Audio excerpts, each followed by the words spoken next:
Welcome to the channel. क्या कभी किसी ने आपसे कहा हो, अरे उसके घर जाने का तो सवाल ही पैदा नहीं होता। अब दोबारा उस पर भरोसा करने का सवाल ही पैदा नहीं होता। इस मौसम में खेलने का सवाल ही पैदा नहीं होता। हम रोजाना अपनी जिंदगी में ऐसे बेशुमार सेंटेंसेस बोलते और सुनते हैं। उर्दू में तो ये जुमले बहुत आसान लगते हैं, लेकिन जैसे ही इन्हें इंग्लिश में बोलने की बारी आती है, अक्सर लोग सोच में पड़ जाते हैं कि आखिर सवाल ही पैदा नहीं होता को इंग्लिश में कैसे बोलें। कुछ लोग इसके लिए यूज करते हैं नो क्वेश्चन, और कुछ कहते हैं इम्पॉसिबल, और कुछ बिल्कुल खामोश रह जाते हैं। लेकिन आज का लेसन आपके लिए बहुत ही यूजफुल होने वाला है, क्योंकि आज की क्लास में हम इस फ्रेज को मुकम्मल तफसील के साथ और एग्जाम्पल की मदद से समझेंगे, और इसके बाद आप इस तरह के सैकड़ों सेंटेंसेस खुद से फ्रेम कर सकेंगे। तो इसके लिए हम जो फ्रेज यूज करेंगे, नेटिव स्पीकर्स भी इसके लिए जो फ्रेज यूज करते हैं वो है it's out of the question, जिसका मतलब होता है सवाल ही पैदा नहीं होता, या फिर ये भी कह सकते हैं बिल्कुल नामुमकिन, या ये कह सकते हैं ऐसा हो ही नहीं सकता। तो चलिए शुरू करते हैं आज की क्लास। सबसे पहले ऐसे सेंटेंसेस के लिए स्ट्रक्चर देख लेते हैं कौन सा यूज होगा। तो it's out of the question सबसे पहले लिखेंगे, जिसका मतलब होता है सवाल ही पैदा नहीं होता। इसके बाद हम लिखेंगे टू, और इसके बाद वर्ब की फर्स्ट फॉर्म आ जाएगी, प्लस हम अदर वर्ड्स लिखेंगे। मतलब जो भी सेंटेंस बच जाएगा उसके बाद हम उसको ट्रांसलेट करेंगे। इस सेंटेंस में हमने टू प्लस वर्ब की फर्स्ट फॉर्म यूज की है it's out of the question के साथ। इस स्ट्रक्चर को हम एक और तरीके से भी यूज कर सकते हैं, यानी इसमें सबसे पहले हम लिख लेंगे वर्ब की फर्स्ट फॉर्म के साथ आईएनजी, प्लस हम अदर वर्ड्स लिखेंगे, प्लस हम लिखेंगे is out of the question.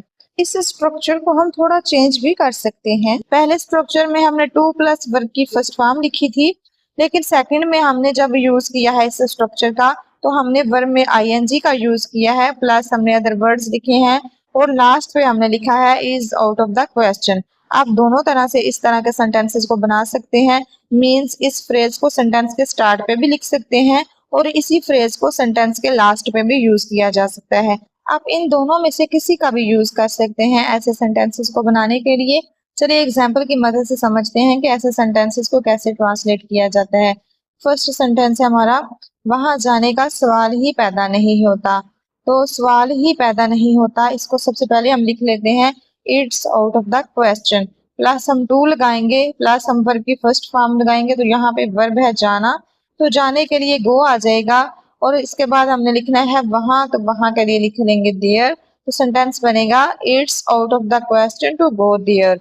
अब इसी सेंटेंस को अगर हम स्ट्रक्चर नंबर 2 की मदद से ट्रांसलेट करें, तो सेंटेंस का सेंस कुछ इस तरह से बनेगा, वहां जाना सवाल ही पैदा नहीं होता। तो हम बोलेंगे going there is out of the question. देखिए हमने यहाँ पे वर्ब में आईएनजी का यूज किया है, यानी कि वर्ब की फर्स्ट फॉर्म है गो, और उसके साथ हमने आईएनजी लिखा, तो गोइंग हो गया, going there is out of the question. आप दोनों तरह से सेंटेंस को बना सकते हैं। ऐसे ही अगर हमें बोलना हो आज खेलने का सवाल ही पैदा नहीं होता, तो हम बोलेंगे playing today is out of the question. Playing today is out of the question. इस सेंटेंस को भी हमने स्ट्रक्चर नंबर 2 की मदद से ट्रांसलेट किया है। अब कुछ सेंटेंसेस हम मुख्तलिफ टेंसेस में देखते हैं कि किस तरह से ट्रांसलेट होंगे।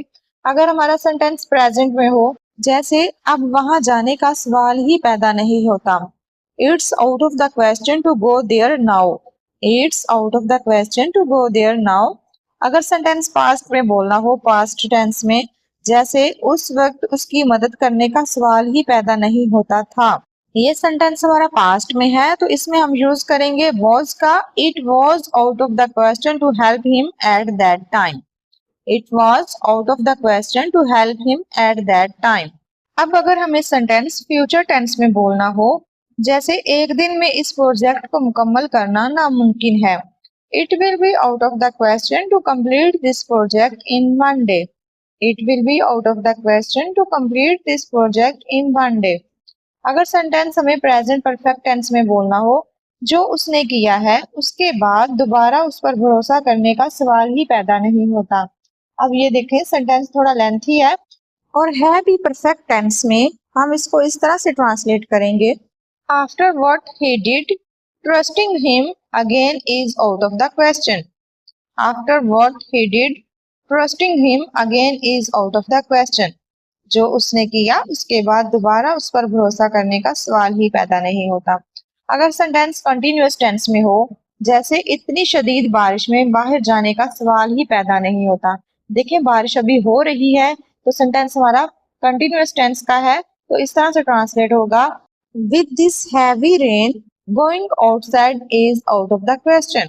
With is heavy rain going outside is out of the question. अब ये वाला सेंटेंस देखें, वहां जाना सवाल ही पैदा नहीं होता। तो इस सेंटेंस को नेटिव स्पीकर अक्सर ऐसे भी बोल लेते हैं, going there that's out of the question. Going there that's out of the question. चलिए मजीद एग्जाम्पल देखते हैं ताकि स्ट्रक्चर हमें अच्छे से क्लियर हो जाए। जैसे उससे शादी करने का सवाल ही पैदा नहीं होता, marrying him is out of the question. Marrying him is out of the question. अगर हमें ये फ्रेज लास्ट पे यूज करना है तो फिर हमें वर्ब में आईएनजी का यूज करना है, यानी कि वर्ब की फर्स्ट फॉर्म के साथ आईएनजी। और अगर हमें ये फ्रेज स्टार्ट पे लिखना है तो फिर हम टू प्लस वर्ब की फर्स्ट फॉर्म का यूज करेंगे। ऐसे ही अगर हमें बोलना हो खेलने का सवाल ही पैदा नहीं होता, it's out of the question to play. It's out of the question to play. यहाँ आने का सवाल ही पैदा नहीं होता, it's out of the question to come here. It's out of the question to come here. उससे मिलने का सवाल ही पैदा नहीं होता, It's out of the question to meet him. It's out of the question to meet him. देखिए जब हम इस फ्रेज को स्टार्ट पे लिखते हैं सेंटेंस के, तो फिर हम टू प्लस वर्ब की फर्स्ट फॉर्म यूज करते हैं। देखें it's out of the question plus हमने टू लिखा प्लस हमने मीट लिखा, मिलने के लिए ये वर्ब की फर्स्ट फॉर्म है, फिर हमने अदर वर्ड्स लिखे हैं, तो सेंटेंस बना it's out of the question to meet him. ऐसे ही यहाँ आने का सवाल ही पैदा नहीं होता, it's out of the question to come here. It's out of the question to come here. यहाँ आने का सवाल ही पैदा नहीं होता। ऐसे ही अगर हमें बोलना हो अब दोबारा उस पर इत्माद करने का सवाल ही पैदा नहीं होता, ये भी कह सकते हैं अब दोबारा उस पर भरोसा करने का सवाल ही पैदा नहीं होता। तो आप बोलेंगे it's out of the question to trust him again. It's out of the question to trust him again. इतने कम वक्त में काम मुकम्मल करने का सवाल ही पैदा नहीं होता, it's out of the question to finish the work in such a short time. इतने कम वक्त में काम मुकम्मल करने का सवाल ही पैदा नहीं होता, it's out of the question to finish the work in such a short time. इस मौसम में बाहर जाने का सवाल ही पैदा नहीं होता, it's out of the question to go outside in this weather. It's out of the question to go outside in this weather. आज छुट्टी लेने का सवाल ही पैदा नहीं होता, it's out of the question to take a leave today. देखें इस सेंटेंस में हमने इस फ्रेज को सेंटेंस के स्टार्ट पे लिखा है, प्लस हमने टू का यूज किया है और फिर हमने वर्ब की फर्स्ट फॉर्म लिखी है। और अगर इसी फ्रेज को सेंटेंस के लास्ट पे लिखेंगे तो फिर हम वर्ब की फर्स्ट फॉर्म और टू का यूज नहीं करेंगे, बल्कि हम वर्ब की फर्स्ट फॉर्म के साथ आईएनजी का यूज करेंगे और टू का यूज नहीं करेंगे। इसी तरह से इस कीमत पर गाड़ी खरीदने का सवाल ही पैदा नहीं होता, it's out of the question to buy a car at this price. It's out of the question to buy a car at this price. I hope आपको अच्छे से समझ में आ रहा हो। बहुत ही इजी है इन सेंटेंसेस को ट्रांसलेट करना। एक और सेंटेंस देखते हैं लास्ट पे, बगैर नींद के काम करने का सवाल ही पैदा नहीं होता। तो यहाँ पे हम सबसे पहले वर्ब में आईएनजी का यूज करेंगे, तो वर्ब है इसमें काम, तो काम के साथ हम लिख लेंगे आईएनजी, यानी कि वर्क में आईएनजी, वर्किंग आ जाएगा। Working without sleep is out of the question. बगैर नींद के काम करने का सवाल ही पैदा नहीं होता। आई होप यहाँ तक ये स्ट्रक्चर आपको अच्छे से क्लियर हो गया होगा। अगर ये स्ट्रक्चर आपको क्लियर हो गया हो, ये सेंटेंस ट्रांसलेट करके बताइएगा, इस महीने नया फोन खरीदने का सवाल ही पैदा नहीं होता। उम्मीद है कि आप इस सेंटेंस को बहुत ही इजीली ट्रांसलेट कर लेंगे। अगर तो आपने वीडियो को कंप्लीट वॉच किया है तो बहुत अच्छे से क्लियर हो गया होगा आज का स्ट्रक्चर। आई होप आज की वीडियो भी अच्छी लगी होगी, कुछ भी नया सीखा हो, और अगर वीडियो अच्छी लगी हो तो एक लाइक लाजमी कीजिएगा।